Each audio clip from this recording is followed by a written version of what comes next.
Elisabeth Margoni quitte un si grand soleil.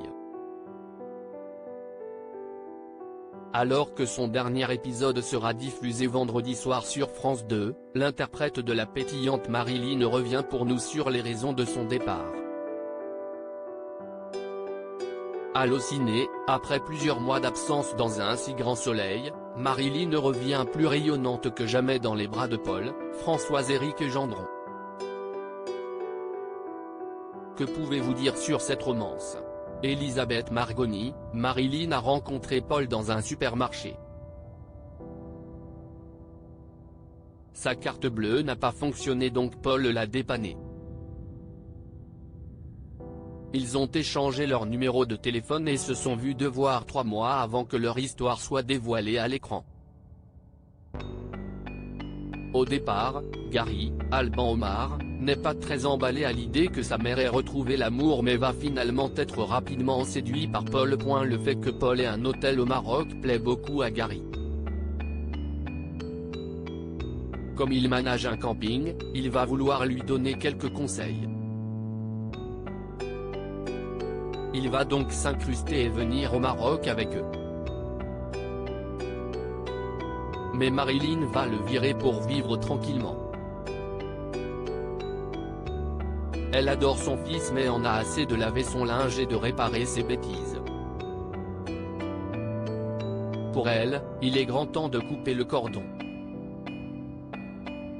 Pour mettre de la distance avec son fils mais également vivre pleinement son histoire avec Paul, Marilyn va quitter définitivement Montpellier pour s'installer au Maroc. Était-ce une volonté de votre part de quitter la série ? Ce n'est pas la production qui m'a demandé de partir, c'est moi. Je suis parti parce que je vis en Bretagne à côté de Paimpol et le tournage d'un si grand soleil est à Montpellier. Je faisais 10 heures de voyage, parfois pour une scène et 5 répliques, ce qui était franchement épuisant. Ils ont très bien compris. D'ailleurs, ils m'ont fait un très beau final complètement inespéré avec un beau fiancé en plus, rire. Vous êtes donc satisfaite de la sortie qui a été réservée à Marilyn ? Ah oui, c'est super. Ils m'ont dit on va te faire un final éblouissant et ils n'ont pas menti, rire. Vous avez tourné au Maroc pour les besoins de cette intrigue. Comment s'est passé ce tournage en dehors des studios montpelliérains ? C'était très sympa. On était dans un endroit magnifique. Vous verrez, il y a de très beaux paysages. À la base, c'est un spot de kitesurf. Vous allez voir, comme on dit en Bretagne, on ne sent pas le moisi, on est très aéré, rire. De quoi compliquer le travail pour l'opérateur du son, d'autant plus qu'il fallait quand même jouer des scénettes d'amour dans un vent terrible. En même temps, on a quand même bien profité de l'endroit et beaucoup rigolé. C'était une très belle expérience. S'agissait-il de vos toutes dernières scènes de tournage ? J'ai tourné quelques scènes à Montpellier mais les adieux de Marilyn se font à Dakhla. Cela dit, la production a laissé une porte ouverte pour que Marilyn puisse revenir. On verra comment évolue la série. J'imagine que votre ultime journée de tournage a été émouvante ?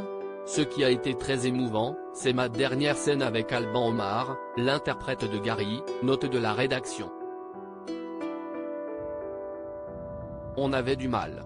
On a vraiment pleuré parce que ça fait 4 ans qu'on joue ensemble. On s'entend très bien. À Dakhla, il a été génial. Il m'a aidé dans les sables et dans le vent. C'est un mec absolument formidable. Un merveilleux acteur et puis un homme vraiment superbe dans la vie. les autres, je les ai adorés aussi. Tous les colocs, ma petite Jennifer Dubourg, l'interprète de Davia, note de la rédaction, Malik Elekal El Miliani, Bilal, Folko Marchi, Ludo. C'était génial de tourner avec eux. On était vraiment une troupe qui s'entendait bien. C'était facile. Jamais un mot plus haut que l'autre. Et puis, il y avait du cœur dans tout ce qu'on faisait. Vous savez ce que va devenir la coloc avec le départ de Marilyn? Je pense qu'elle va disparaître, mais il faut demander aux auteurs. Ça aurait été bien que Gary ouvre un club de jeux, rire. Est-ce qu'il y a un souvenir ou une intrigue en particulier que vous garderez en mémoire? J'ai aimé tous les Noëls qu'on a fêtés à la coloc. Finalement, j'ai aimé tourner beaucoup de choses et j'ai beaucoup aimé ce personnage. Je dois dire que j'y ai mis pas mal de moi, rire. J'en ai fait vraiment une baby boomeuse, 68 arde. J'ai vraiment tout aimé faire. Avez-vous d'autres projets en dehors d'un si grand soleil? Je vais tourner dans un film de Benoît Cohen qui s'appelle Ma France. Il a écrit un livre intitulé Mohamed, ma mère et moi. C'est une histoire vraie.